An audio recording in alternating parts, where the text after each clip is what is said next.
자, 오늘 예수를 깊이 생각하라, 이런 제목으로 하나님 말씀을 증거하겠습니다. 지난주에 우리가 히브리서는요, 예수님이 누구신가, 이걸 구약의 관점에서 설명하는 책이다, 그렇게 말씀을 나눴어요. 그래서 처음에 1장에 이렇게 시작이 되잖아요. 하나님이 옛적부터 선지자들을 통해서 말씀하셨다. 그 하나님이 마지막 날에는 아들을 통하여 우리에게 말씀하신다, 그러신 거예요. 그리고 이제 2장에 보면요, 그 아들은 어떤 분이냐? 천사보다 높은 분이다. 그러니까 한낱 심부름꾼으로 만드신 천사와는 비교할 수 없이 귀한 하늘의 왕자이시다, 예수님이. 그런데 잠시 천한 인간의 몸을 입고 우리 가운데 오셔서 완전한 대제사장이 되셨다. 하나님 앞에 온전한 제물이 되셨다. 그리고 우리 구원의 창시자가 되셨다, 이런 말씀이 나와요. 그래서 그분이 먼저 구원의 문을 여셨대요. 그 전쟁에서 말이죠, 지뢰밭을 말이죠, 소대장이 50m 떨어져서 내가 지나가면 따라와, 내 발자국 밟고 따라와, 그러잖아요. 그래가지고 그 지뢰밭을 건너간 거예요. 그 소대장 발자국 밟고 그런 거예요. 부활의 첫 열매가 되셔서 구원의 문을 여신 구원의 창시자, 그분이 예수님이시다. 근데 그분은 우리를 형제라고 부르기를 부끄러워하지 않으셨대요. 그러니까 예수님이 맏형이 되시고 우리는 그의 형제들, 하나님의 자녀인데 초수로 보면 우리 예수님이 맏형님이시라고요. 그리고 우리들을 동생들아, 나를 따라와, 이렇게 하시는 거예요. 우리를 형제라고 부르기를 부끄러워하니 하시고 하나님의 자녀로 만들어 주셨다. 예수님이 이런 일을 하셨다는 거예요. 2장 18절에 보니까요, 그는 몸소 시험을 받아 고난을 당하셨으므로 시험을 받는 사람들을 도우실 수 있다, 이렇게 설명을 해주고 있어요. 다 겪어보신 거예요. 그러면서 이제 오늘 우리가 읽을 3장 이렇게 시작이 돼요. 그러므로 함께 하늘의 부르심을 받은 거룩한 형제들아, 우리가 믿는 도리의 사도이시며 대제사장이 되시는 예수를 깊이 생각하라, 이렇게 시작이 돼요. 예수를 깊이 생각하라. 여러분, 여기 생각하라는 말은요, 모든 삶의 중심을 예수님께 고정하라는 거예요. 영어 성경에 보니까 아주 이렇게 표현이 되어 있어요. Fix your thought on Jesus, 이렇게 되어 있어요. 그냥 우리의 생각을 예수님께 픽스하래요. 앞빈 박아가지고 픽스하래요. 나의 모든 생각, 나의 삶의 가치관을 예수님께 고정하래요. 마치 여러분 싱글 라이프가 결혼 생활하면 달라지잖아요. 그동안 내가 하고 싶은 대로 했어요. 삶의 모든 것을 내가 결정했어요. 그런데 결혼한 다음에는 아내한테 맞추는 거예요. 남편한테 맞추는 거예요. 불편한 면이 많아요. 근데 그게 행복해요. 사랑하니까. 결혼한 남편이 아내와 가족들을 위해 모든 것을 인내하고 견딥니다. 예수님의 사람, 그리스도인이 된다는 건 이런 거예요. 예수가 나의 모든 삶의 중심이 된다는 거. 무엇을 하든지 예수님은 어떻게 하셨을까? 예수님이라면 어떻게 하셨을까? 먼저 생각하라는 거예요. 여기 예수님을 우리가 믿는 도리의 사도이시다, 그리고 대제사장이시다, 그렇게 말씀해요. 사도는 무슨 뜻이냐면요, 보내심을 받은 자다, 이런 뜻이에요. 그러니까 대제사장은 또 무슨 뜻이냐면 하나님과 우리 인간을 중재하고 중보하는 그런 사람이에요. 그러니까 십자가 사건은 예수님의 희생이라는 관점에서만 보면 안 되고요, 거기 먼저 아버지 하나님이 보내신 아들, 그 관점에서 봐야 돼요. 그 하나님이 그 아들을 보내시며 자기 몸, 자기처럼 느끼는 그 아들을 보내시며 당하셨을 그 아픔을 먼저 생각해야 되는 거예요. 그게 사랑이에요. 십자가는 하나님의 사랑이에요. 아버지의 사랑이에요. 그리고 아들 하나님의 믿음이에요. 아들 하나님의 순종이에요. 이게 핵심이에요. 그래서 여기 히브리서는 예수님은 사도이시다, 그리고 우리의 대제사장이시다, 이렇게 설명을 하는 거예요. 함께 하늘의 부르심을 받은 거룩한 형제들, 우리죠, 우리. 하늘의 부름을 받았다는 거, 우리도 그러니까 사도인 거예요. 나라의 부름을 받았어요. 어떤 사람이 전화가 왔어요, 청와대에서. 당신을 이번에 무슨 장관으로 임명하려고 합니다. 그러면 얼마나 두렵고 떨리겠어요. 부름을 받는다는 건 이런 거잖아요.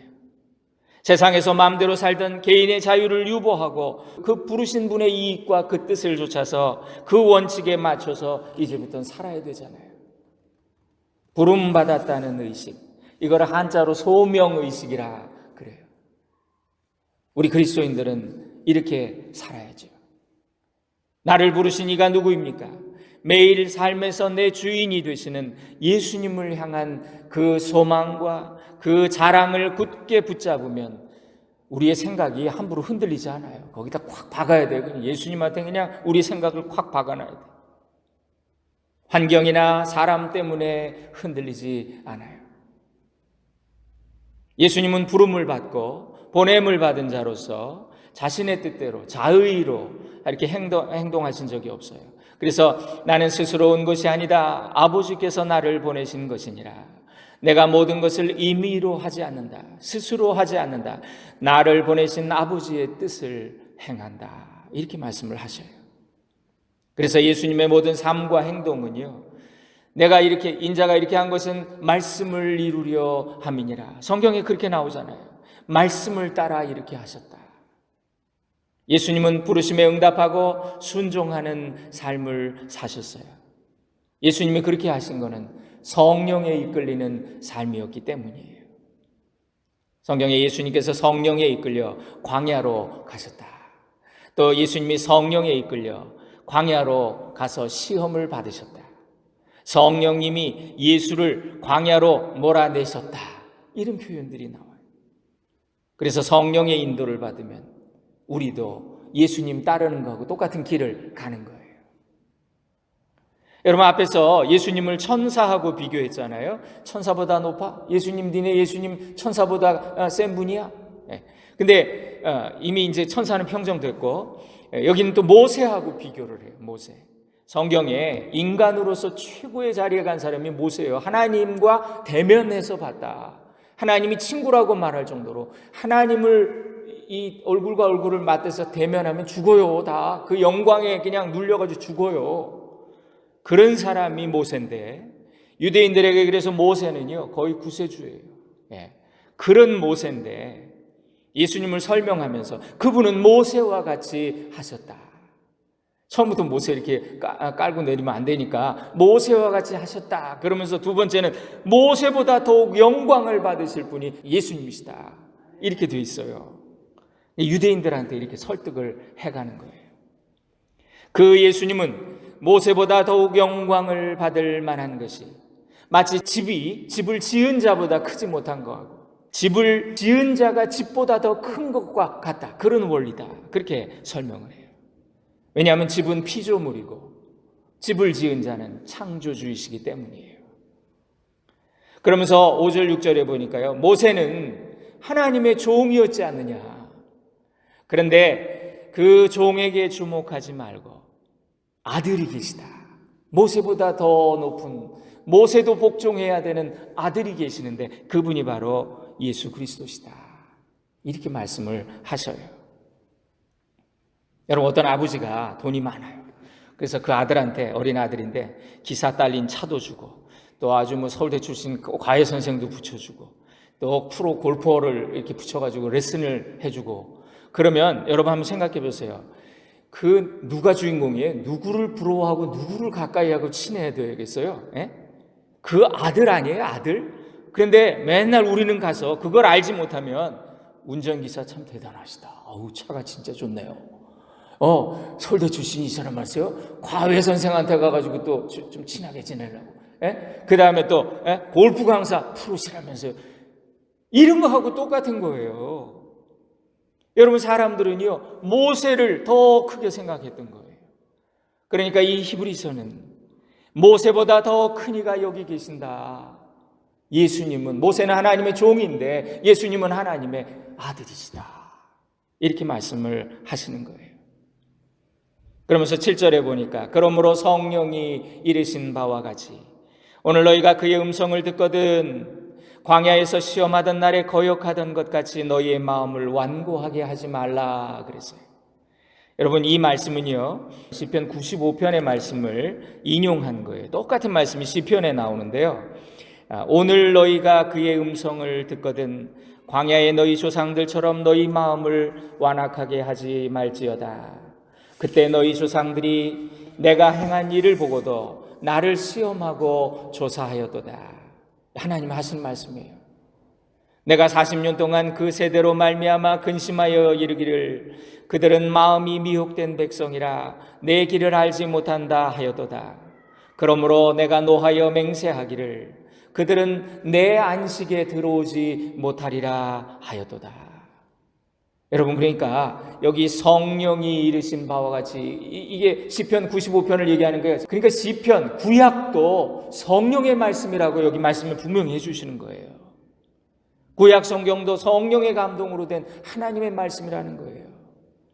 그리고 이 사건은 무리바와 마사에서 백성이 물이 없다고 불평하다가 서로 다퉜다 그러잖아요. 애굽으로 돌아가자, 왜 이렇게 고생하냐 여기 나와서. 그들이 여호와를 시험하여 이르기를 여호와께서 우리 중에 계신가 안 계신가 하였음이더라. 여러분 보세요. 오래전에 과거 출애굽 시대에 말이죠, 그 조상에게 있었던 이 일이 그 이후에 시편 기자를 통해서 그것이 시편에 다시 고백이 됐어요. 그리고 그 이후로 또 한참 1000년 이상 흘러가지고 히브리서를 통해서 그 시편의 말씀이 다시 인용이 되는 거예요. 그러면서 이걸 오늘 현재의 사건으로 말씀해 주시는 거예요. 이건 무슨 얘기입니까, 여러분? 하나님의 말씀 변하지 않는 진리가 있어요. 그건 로고스예요. 그런데 그 로고스가 그냥 저 천상에 있고 그냥 어떤 이상의 세계에 있지만 그것이 언제 내 귀에 들리고 내 마음에 박히고 그 말씀이 내 말씀이 되면 그거는 레마라 그러죠. 레마. 로고스가 레마가 돼야 되는 거예요. 내 말씀이 돼야 되는 거예요. 하나님의 말씀은 오늘 현재 나에게 주시는 음성으로 들어야 되는 거예요. 오늘 또 히브리서 기자가 쓴 이 글이 우리에게 들려지면 이 말씀은 살아있는 말씀이 되는 거죠. 여러분, 성령의 음성은 분명해요. 뭐라 그러셨냐면 너희가 말씀을 듣거든 마음이 완악해지면 안 된다. 욕심에 사로잡히면 우리가 미혹돼요. 미혹된다 그러지. seduced, deceived, 미혹된다. 속아 넘어간다. 하나님의 역사를 보고도 하나님을 시험하고 조사하고 이스라엘 백성이 그랬잖아요. 기적을 보여줘도 와 하나님 살아계시네. 그리고 3일 물 못 먹으면 그 다음에 또 하나님 어디 계시느냐고 불평하는 거예요. 3일 전에 하나님 기적을 행하셨으니까 우리 또 하나님 기적을 행하실 수 있다고 믿습니다. 이렇게 고백하는 사람이 하나도 없었다는 거예요. 오늘 여기 말씀합니다. 너희 마음을 완악하게 하지 마. 믿음을 잃어버리지 마. 하나님이 오늘도 말씀하셔. 그런 뜻이에요. 이스라엘 백성의 출애굽은요, 영적인 구원의 여정이에요. 성경은 이스라엘 백성이 가나안 땅에 들어가지 못하고 40년 동안 광야를 뺑뺑 돌다가 연단받은 이유를 그들이 함부로 말했기 때문이다. 믿음이 없으면 그냥 가만히라도 있어야 되는데 믿음 없는 그 말을 하는 거예요. 하나님 앞에 자꾸 삿대질을 하고 하나님 정말 계시냐고 악한 말로 하나님을 원망하고 부정적인 말, 백성을 선동하고 야, 저 모세 잘못됐단 말이지. 우리 다 애굽으로 돌아가자. 거기서는 노예로 있었지만 그래도 고기 까마 옆에서 고기 건져 먹는 맛이라도 있었다. 우리 여기서 다 죽는다. 그렇게 말했을 때 그 부정적인 말, 믿음 없는 말, 불신앙의 말로 백성을 실족하게 했을 때 그들은 어떤 징계를 받았습니까? 그들 나를 원망하는 이 악한 회중에게 내가 어느 때까지 참으랴. 민수기에 하나님 하신 말씀이에요. 나를 향하여 원망하는 말을 내가 들어노라. 너희 말이 내 귀에 들린 대로 내가 행하리라. 너희 여기서 다 죽겠다 그랬으니까 여기서 다 죽어라. 그런 얘기. 너희 자녀들은 너희 반역한 죄를 지고 너희의 시체가 광야에서 소멸되기까지 40년을 광야에서 방황하는 자가 되리라. 하나님이 많이 화가 나셨어요. 정탐꾼으로 선발된 지도자들이 있잖아요. 각 지파 12명 뽑아가지고 스파이로 보냈잖아요. 가나안 땅을 알아보고 와라. 어떤 땅이지. 그랬더니 10명이 뭐라 그랬어요? 부정적으로.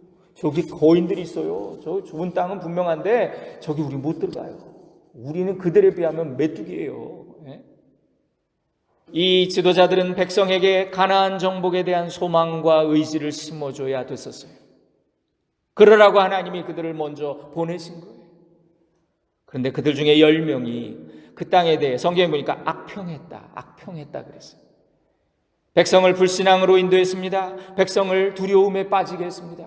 우리 다 죽어요. 이제 여기서 다 죽는 게 우리 운명이에요.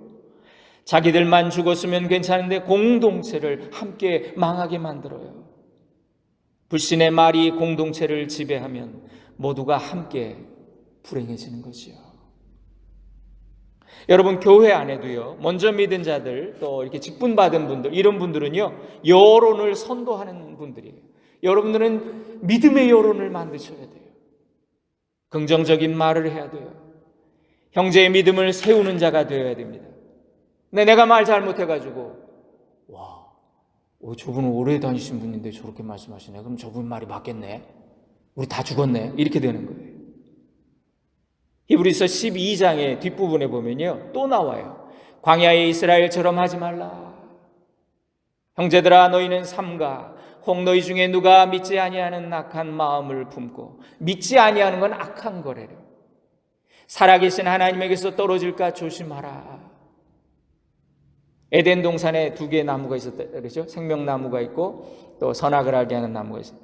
아담과 이브는 선악과 따먹지 말라 그러셨는데 그걸 따먹었어요. 선악과를 따먹은 인간은 선과 악을 스스로 분별합니다. 판단합니다. 자기 기준으로 모든 걸 생각해요. 그러니까 내가 하나님 된 거지요. 사사시대처럼 진정한 왕이 없으니까, 하나님을 왕으로 모시지 못하니까 내가 왕이 돼가지고 저마다 자기 소견에 옳은 대로 사는 거예요. 여러분, 나도 틀릴 수 있지요. 그래서 기다리는 거예요. 기도하는 거예요. 나도 틀릴 수 있어. 나도 뭐 똑똑하다고 해도 난 많이 틀렸잖아. 이렇게 생각하는 거예요. 그러니까 기도가 겸손이다. 나는 옳은데 네가 틀렸어. 이렇게 생각하면요, 그때부터 분이 나요. 자존심이 상해요. 그래서 견딜 수가 없어요. 그러면 그때 마귀가 쏙 들어와요. 마귀의 게임에 넘어가면 실수해요. 하나님이 일하실 기회조차 드리지 않고 내가 먼저 저질러버리고 내가 혼자 판단하고 내가 혼자 행동해요. 11절에 내가 노하여 맹세한 바와 같이 그들은 내 안식에 들어오지 못하리라. 하나님이 이렇게 말씀을 하신다는 거예요. 하나님이 태초에 천지를 창조하신 후에 7일째 되는 날 안식하셨다 그래요. 성경에서 안식이라는 말은요, 단순히 뭐 일을 쉬고 논다 이런 뜻이 아니에요. 안식을 지킨다는 것, 안식을 우리에게 지키라 그러셨지만 실제로 주님이 뜻하신 바는요, 우리가 안식을 누리길 원하셔서 이 말씀을 주신 거예요. 여러분 생각해 보세요. 하나님과의 관계가 회복된 자만이 안식을 누릴 수 있어요. 내가 주님 안에서 안식할 때까지 나에게 참 평안이 없었습니다. 어거스틴이 그렇게 고백을 해요. 나는 하나님 여기도 해보고 저기도 좋다는 거 다 해봤어요. 세상의 즐거움 다 찾아봤어요. 그런데 하나님 안에서 쉴 때까지 나는 진짜 안식이 없었어요. 하나님과 친밀한 교제의 자리로 들어가는 것, 하나님과 아주 가까워지는 것, 얼굴과 얼굴을 대면하여 보는 것. 제가 지난번에 말씀드렸죠. 복 있는 사람은 그 하나님과 깊은 내실에 들어가서 마치 부부가 서로 연합하듯이, 이 안식은 성도의 마지막 목표고 우리 믿음의 궁극적인 자리예요. 소망이에요. 인생의 소망이에요. 누가복음 15장에 돌아온 탕자가 아버지의 모든 걸 누렸잖아요. 아버지가 잔치 벌이자, 우리 죽었다 살아온 우리 아들, 그러면서 잔치 쿵짝쿵짝 풍악이 울리는데 맏아들이 일하고 퇴근해가지고 들어오다가 뭐라 그래요? 이 뭔 소리냐? 우리 주님 막내 동생이 돌아왔어요. 그래 아버지가 죽었다 살았다고 잔치 벌렸어요. 이 아들이 들어가기를 기뻐하지 아니하였다. 그렇게 됐어요. 그는 이 맏아들은 아버지의 사랑과 아버지의 것, 아버지의 재산을 지키기만 했지, 의무만 있었지 누리지 못했던 거예요. 특권이 없는 거야, 이 아들은. 그에게 아버지는 염소 새끼 한 마리도 주지 않는 인색한 아버지. 그들이 내 안식에 들어오지 못하리라. 동생은 정말 이미 아버지와 함께 그 잔치에 참여하고 있는데 동생을 받아들이지 못한 이 맏아들은 아버지의 잔치에 참석하기를 기뻐하지 않았다. 마음에 평안이 없고 안식이 없고 저놈의 자식 저거 죽지 않고 왜 돌아왔어? 분노가 있고. 여러분, 이 말씀은요, 광야에서 하나님께 불순종한 이스라엘 백성들이 가나안 땅에 들어가지 못한 것은 그걸 언급한 거예요. 가나안 땅에 들어간다는 거, 영적으로 천국 간다는 의미잖아요. 이게 영원한 안식이고 우리의 마지막 믿음의 궁극적인 고울이잖아요. 목적지잖아요. 근데 거기 못 들어간대요. 얼마나 슬픈 얘기예요. 순종하지 않은 사람, 믿음이 없는 사람. 10명의 정탐꾼이 하는 부정적인 말을 듣고 하나님을 거역했던 이스라엘 백성, 그 약속의 땅에 들어가지 못했어요. 불순종 때문에. 그러니까 히브리서 4장에 보니까 복음 전함을 먼저 받은 자들은 순종하지 아니함으로 말미암아 들어가지 못했다. 가나안 땅을 먼저 본 지도자들이 이스라엘 백성을 불순종으로 이끌었을 때 그들은 약속의 땅에 못 들어가는 슬픈 결말을 맞았다는 거예요. 그러면서 여기 12절에 형제들아 너희는 삼가 혹 너희 중에 누가 믿지 아니하는 악한 마음을 품고, 믿지 않는 게 악이래요. 예? 자, 살아계신 하나님에게서 떨어질까 조심할 것이요. 믿지 않는 것이 악한 것이다. 에덴 동산의 비극이 무엇입니까? 사탄은 하나님의 명령을 무시하고 너의 시각으로 봐, 한번 생각해봐. 하나님이 왜 그걸 금했겠어? 너희가 신처럼 될 거야. 너희 눈이 밝아져서 선악을 알게 될 거야. 평소에 관심도 없었는데, 그래 선악과 관심도 없었는데 그 말 듣고 나니까 선악과 날마다 가까이 가서 보는 거예요. 보암직도 하고 먹음직도 하고 지혜롭게 할 만큼 탐스럽고. 평소에는 관심도 없었던 것이 이제는 그렇게 탐스러운 것이 되었어요. 그리고 거기 집착해요. 아니 그 좋은 거 다 놔두고 왜 하필 먹지 말라는 그 나무 열매를 따먹었을까요? 사탄은 우리의 생각을 조종하기 때문이에요. 나의 시각을 조종해요. 남의 눈을 의식하게 하고 나의 자존심을 세우기 위해서 믿음을 희생하고 하나님과 멀어지게 만들어요. 사탄은요 우리를 돌게 만드는 명수예요. 아주 우리의 약한 부분을 너무 잘 알아요. 하나님에게서 떨어질까 조심하라. 악한 마음 품지 말라. 13절 말씀 봅니다. 오직 오늘이라 일컫는 동안에. 여러분, 인생은 누구나 오늘을 살지요. 현재가 중요하다는 거예요. 나중에 하겠다는 핑계 대지 말라는 거예요. 미래를 위해서 오늘을, 현재를 희생하지 말라는 거예요. 오직 오늘이라 일컫는 동안에 매일 피차 권면하여 너희 중에 누구든지 죄의 유혹으로 완고하게 되지 않도록 하라. 오늘 이 순간 내가 말씀 앞에 순종하고 그 말씀에 충실한다면 그것이 내 미래를 위한 최선의 준비가 된다는 거예요. 광야 이스라엘은 미래를 걱정하다가 오늘을 잃어버렸어요. 오늘 그들과 함께 하신 하나님 보지 못하고 내일 우린 다 죽었어. 이제 먹을 것도 없어, 물도 없어. 죄의 유혹에 빠졌어요. 자, 이 오늘 말씀의 이 결론이 이것입니다. 믿음으로 구원받는다. 믿음은 순종이다. 순종으로 구원받는다는 거죠. 그러니까 믿음으로 가나안 땅에 들어간대요. 가나안 땅은 천국이잖아요. 그러니까 천국에 들어가려면 믿음이 있어야 된다는 거예요. 믿음은 순종이라는 거예요. 우리 찬양 가운데 그리 아니하실지라도 감사해요 그런 거 있죠. 그 다음에 응답하신 기도 감사, 거절하신 것 감사. 여러분 그 찬양을 생각해 보세요. 내 뜻을 내려놓고 순종하는 것. 그게 믿음이라는 거예요. 우리 어릴 때는요, 내가 아니면 그냥 들어 누워. 그런 신앙이 되면 안 돼요. 이제 너 하나님 하셔도 말이죠. 아직 아니 하셔도 말이죠. 하나님 분명히 다른 깊은 뜻이 있으시구나. 요거 깨닫는 거. 그러니까 믿음과 순종의 모범이 누구시냐? 예수님이시잖아요. 겟세마네 예수님의 기도, 믿음의 절정이었어요. 나의 원대로 마시고 아버지의 소원대로 되기를 원하나이다.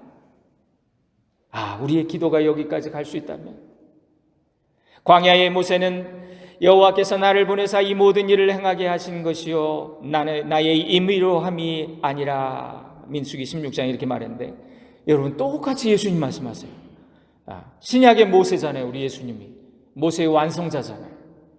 나는 스스로 온 것이 아니요 아버지께서 나를 보내신 것이니라. 내가 모든 것을 임의로 하지 않고 스스로 하지 않고 나를 보내신 아버지의 뜻을 행하노라. 여러분, 예수님은요, 우리가 믿는 이 도리의 사도이시래요. 그리고 대제사장이시래요. 하나님의 종 모세가 하지 못한 그 일을 완성하신 분이에요. 왜냐하면 모세는 하나님의 종이지만 예수님은 하나님의 아들이기 때문에. 사랑하는 여러분, 이 예수님을 깊이 생각하라. 이게 믿음이에요. 예수를 깊이 생각하라. 여러분, 우리가 사순절을 보내고 있습니다. 사순절은 예수님을 생각하고 묵상하고 따르는 그런 절기예요. 그래서 우리 믿음의 선배들은요, 이 40일 동안 어떤 사람들은 고행도 하고, 우리 아이들 보니까 전도사님한테 뭐 그런 얘기 듣고 와가지고, 아빠 내가 40일 동안 소다를 끊으려고 그래요.